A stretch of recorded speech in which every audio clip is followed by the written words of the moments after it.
দোষ করলে তো গ্রেপ্তারি, উনি তো যদি করে থাকেন ঠিকই করেছেন। একদম একদম মন থেকে বলতে চাইছি, আমি পরিষ্কার পরিচ্ছন্ন চাই। এইসব জিনিস বলা যায় না, এসব ধরে নিতে হয়, চিন্তা করে নিতে হয়। গ্রেপ্তার হয়ে কি কোনো লাভ সমস্যার কিছু হবে? তাহলে তো সব পার্টিতে এরকম গো। অবশ্যই বুঝতে পারছেন না কি প্রবলেম চলছে পশ্চিমবাংলায়। না, এটা অন্যায়, ইট ইজ নট ওকে। গ্রেপ্তারি হবে না, ইট ইজ নট ওকে। যদি অভিষেক বন্দ্যোপাধ্যায় দুর্নীতি করে থাকে সেটা তো প্রমাণ করে তারপরে তো গ্রেপ্তার করতে হবে। আগে প্রমাণ করুক, তারপরে গ্রেপ্তার করবে। এই চোরের রাজত্ব এইভাবে যদি চলতে থাকে বিগত দিন শেষ হয়ে যাবে পশ্চিমবাংলা। শিক্ষা স্বাস্থ্য সবই শেষ হয়ে গেছে, আর কি বাকি রইল? সংসদে দাঁড়িয়ে একেবারে বোম ফেললেন বিষ্ণুপুরের বিজেপি সাংসদ সৌমিত্র খা। অভিষেক বন্দ্যোপাধ্যায় গ্রেপ্তারের দাবি করলেন, একেবারে ইস্যু তুললেন দুর্নীতির। ৫,০০০ কোটি টাকার দুর্নীতির অভিযোগ তুলে অভিষেক বন্দ্যোপাধ্যায় গ্রেপ্তারির দাবি তুললেন সৌমিত্র খা। এই প্রসঙ্গে সাধারণ মানুষজন ঠিক কি বললেন পেলাম মিশ্র প্রতিক্রিয়া, শোনাবো আপনাদের সরাসরি। अभिषेक बंदोपाध्याय के बोलेंगे लिप्स एंड बाउंड्स में जो 100 करोड़ का एटा शो ईडी के साथ, वो किसका मालिक है, इसका जवाब देना चाहिए। पहले इन्वेस्टिगेशन करिए, अभिषेक बंदोपाध्याय का इन्वेस्टिगेशन करिए, कितना घोटाला किया है। 5000 करोड़ घोटाला किया है अभिषेक बंदोपाध्याय, इसको अरेस्ट होना चाहिए, मैं मांग करता हूँ। ওটা তো আমরা শুনিনি আমি। আর কি কারণে গ্রেপ্তারি ইয়ে করেছে উনি? দোষ করলে তো গ্রেপ্তারি, উনি তো যদি করে থাকেন ঠিকই করেছেন। আর উনি যদি দোষ করে থাকেন তা তো ঠিকই কথা।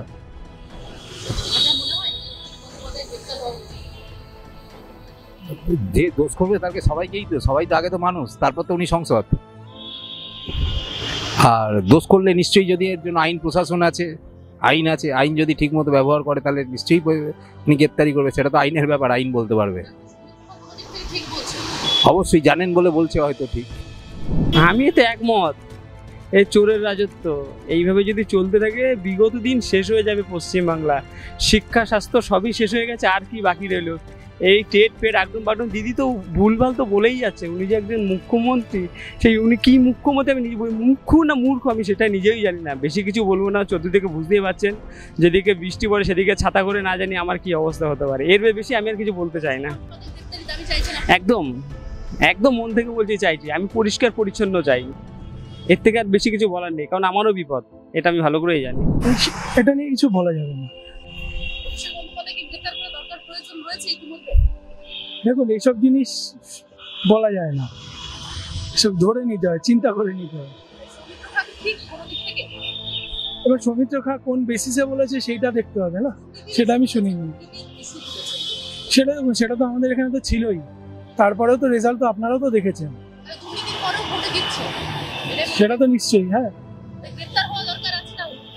আছে তো। এবার দেখুন কি করে আমাদের গভর্নমেন্ট, এছাড়া তো কিছু নেই। না, এটা অন্যায়, ইট ইজ নট ওকে। গ্রেপ্তারি হবে না, ইট ইজ নট ওকে। ঠিক আছে, না বলা উচিত হয় না। ঠিকই তো করেছে অ্যাকচুয়ালি বলতে গেলে।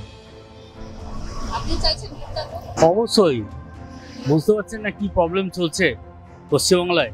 এই চাকরি চুরির ব্যাপারে কত ছেলে বেকার, কত ছেলে মেয়ে বেকার বলুন তো। আজকে চাকরিটা যদি সঠিকভাবে হতো কত ছেলে চাকরি পেত। এই চাকরির টাকাগুলো কোথায় গেল? পার্থ চ্যাটার্জি অ্যারেস্ট হয়েছে, কিন্তু পার্থ চ্যাটার্জি কী বলছে?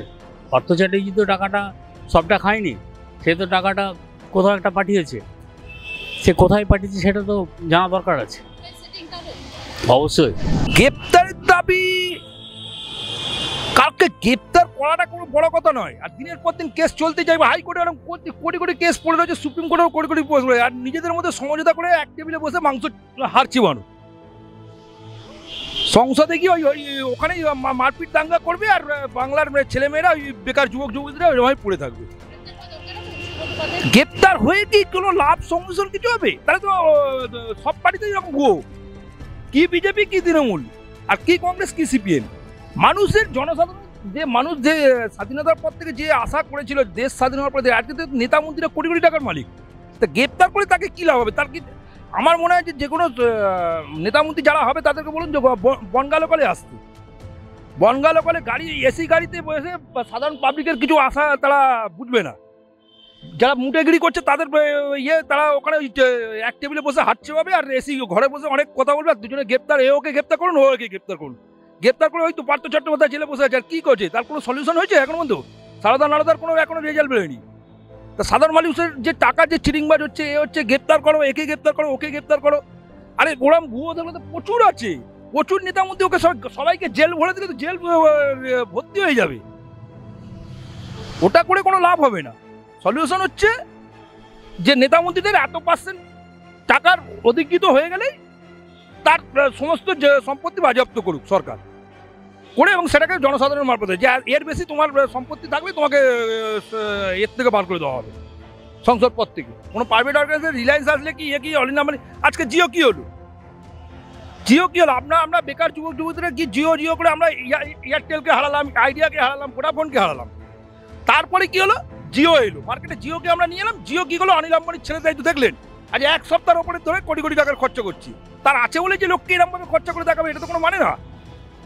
আর মাঝখানে কি হলো, আমাদের মোবাইল খরচা বলে টাইয়ের কোনো ব্যাপার, তাই ওই আন্দোলন করছি আমরা, ওই টিভিতে নিউজে আন্দোলন করছি, দেখাচ্ছি। আপনি আমায় বললাম, আমিও বললাম, কিন্তু ওই নেতাজি সুভাষচন্দ্র বোসের মতো আর কেউ আসবে না।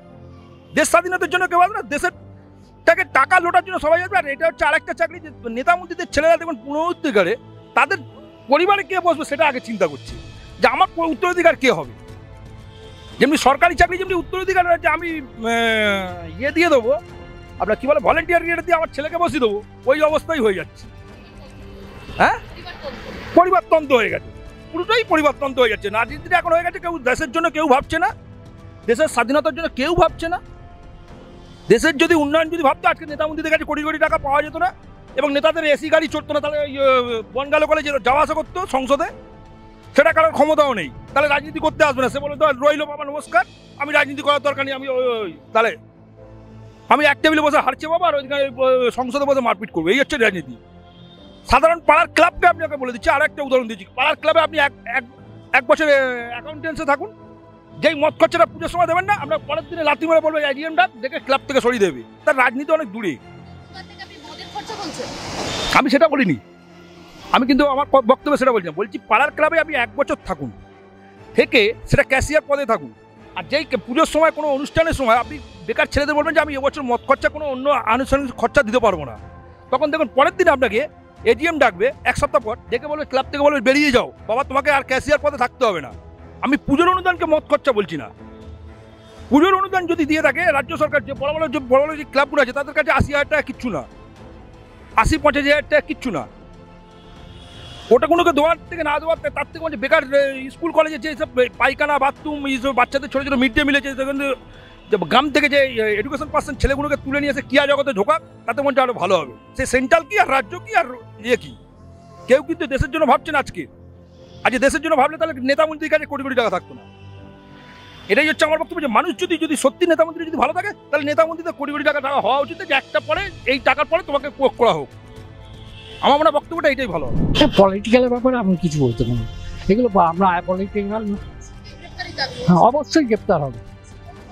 যদি অভিষেক বন্দ্যোপাধ্যায় দুর্নীতি করে থাকে, সেটা তো প্রমাণ করে তারপরে তো গ্রেপ্তার করতে হবে। আগে প্রমাণ করুক, তারপরে গ্রেপ্তার করবে।